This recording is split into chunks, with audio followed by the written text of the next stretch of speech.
Welcome back to the Within podcast. This is your host, Nikki Wallace, with Heidi Butoff and special guest Dr.Steffany Mohan on today with her Wish I Would Have Known. So I think she has a good wish I would have known from her years in her practice. So Dr. Mohan, you want to share with us what you wish you would have known?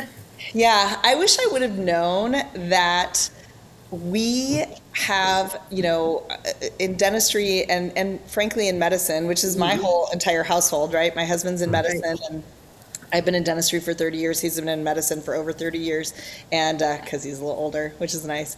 So I wish I would have known that we got into participation with insurance companies that were never going to be in line with our main objective, which is healthy patients, right? Healthy people, because and in my mind now, so this is what I wish I would have known, right? In my mind now, it's very simple that I can't possibly go through a third party that to provide less care or to help less people is what their intention is. And for us, the more people we can help, the more people we can serve, that's our intention. So those two things are very, very separate, and they can't be aligned. So it's not that insurance can't be a help, but we signed contracts for years and years and years that allowed them to interfere in that relationship between provider and patient, between doctor and patient. And I wish I would have known that that was not a workable situation long term. Yeah. And I wish I would have known. I mean, I do think their intentions at first were to help patients to feel more comfortable walking through the door and being, becoming a patient and getting, the care that they need.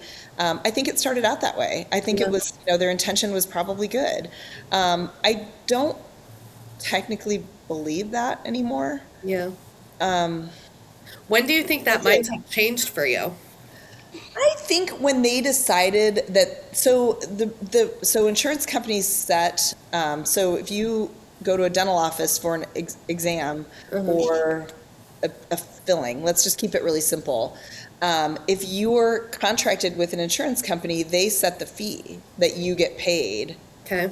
And there's potentially maybe it's 50-50 split. The patient pays 50%, the insurance pays 50%. But if it's $100, sometimes at first they would ask us to take $90, and you're like, oh my, I can probably get on board with that. Well, now it's more like if it's $100, they're asking us to take $50. And so, and honestly, the fees haven't changed in almost 20 years. So, the filling that was $100 in 2008 is still $100. Yeah, and your costs are probably so much higher. Skyrocketed. I mean, they've just went up so far, so fast. And I don't even expect patients to care about that. What I have to do is just, do what's best for us to be able to provide the same quality and the same care. Heidi, we talked about this, for somebody to be able to spend time with you. I talked to a chiropractor yesterday and he said, I spend 2 hours with a patient. And he said, they provide $17 per visit. I can't spend 2 hours. I mean, that math is obvious, right? Right. So if you want to do something at a higher level and really get to know your patients and really take care of them, you can't do that for $17. I mean, nobody can do that for $17. So I think we allowed insurance. I wish I had known that we allowed insurance companies to come in and to set some of that pricing. And I just wish we had thought more about that and where the road was leading, right? Yeah. I have a friend that is in construction, and I said, how would it be possible for you to build a house, with what you were getting paid 15 years ago? He's like, no, that wouldn't even be possible. I wouldn't be able. And I'm like, that's exactly what we're attempting to do at this point. And just be aware, the medical system is attempting to do the same thing. They haven't had any increases in reimbursement either. So I just, if I had a crystal ball and I could go back and, 20 years ago and say, these insurance contracts, they sound really great and they tell you that they're going to send you patients and that, we'll help build your practice, doctor. And I'm like, I think I've got this. Right. That's so interesting. Yeah. And so I do see, and granted, maybe it's because of the more holistic path that I've been on, Right. but a lot of the providers, I mean, granted, when I went to holistic, you guys have a plan, but Yeah. we pay it, and then we go to insurance and get some of it reimbursed, whereas some of it's just solely self-pay. Yeah.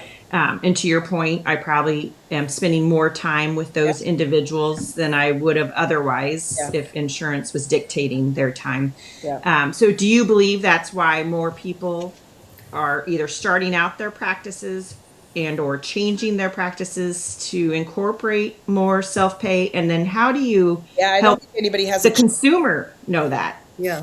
I would say that helping the consumer almost has to come to that realization on their own. I don't think it's something that we teach. I think it's something, I mean, sure, we have conversations about it all the time. I mean, I think it's very frustrating for the consumer to have this expectation that insurance is going to take care of them, is going to pay for it. Right. And there's so many different types of insurance, right? You have home insurance, you have auto insurance, you have liability insurance, we have the insurance that if somebody falls outside our house, liability insurance, right? It's just a matter of just making your own decisions based on, but I think the information is out there. I think the one great thing about the internet and, even like AI searches and things like that now is that we can be really well informed about some of this stuff and you can make a decision based on it. Ultimately, so this is what people have to understand. We'll just take dental insurance. Dental insurance is about 50% of the people that have it use it. Wow. So their model is based on people not using it, which using it, stinks. yeah. You should at least go get your, really great visit with your awesome hygienist, right? Get those 2 visits a year that your insurance at least pays for. And then just, just really add it up. A lot of times, people would be paying $600 or $700 a year and getting a $400 benefit. Right. So that doesn't make any sense. And a lot of people get it through their employer as a kind of a free benefit or whatever, but it still doesn't really add up. No, it doesn't. Huh. Yeah. It's a good wish I would have known. I know. I'm like, gosh. I do wish I would. I wish my brain would have flipped sooner. And not because I would be very willing to have a fee that meets in the middle versus, having to have a little higher fee to be able, but we could have probably done that 15 years ago, but I don't know that that's really possible now. Yeah. It's interesting to hear from somebody like that, just as a consumer, we don't know something, the fact that, 2008 prices are still what you're getting today. And some of that, we just, to your point, we just don't always have that information. So, well, and think about it from the becoming more aware. Well, think about it from the insurance company's point of view. If I can keep paying you 2008 prices, why wouldn't I? Right. If you're not complaining and you're not getting out of the contracts and you're not doing something different, why would they change? They change? Yeah. Mm-hmm. So I understand that too. Well, there was an example that I would just, and maybe this is how we kind of wrap up, but blood draws, more holistic blood panels, self-pay, under $300. Yeah. The same blood panel, a person chose to go to their insurance instead because now they're, taking insurance, but they're on a high deductible health plan. Came back $2,000. Yeah. It's so wild. If you really desperately want to meet your deductible, sure. Yeah. Yeah. Yeah. It just blew my mind when I learned that. I was what? I'm like, what? Yeah. So, and again, we want to continue to help attendees at the summit and so forth to learn, how to navigate the whole thing. Yeah. Exactly. Navigate.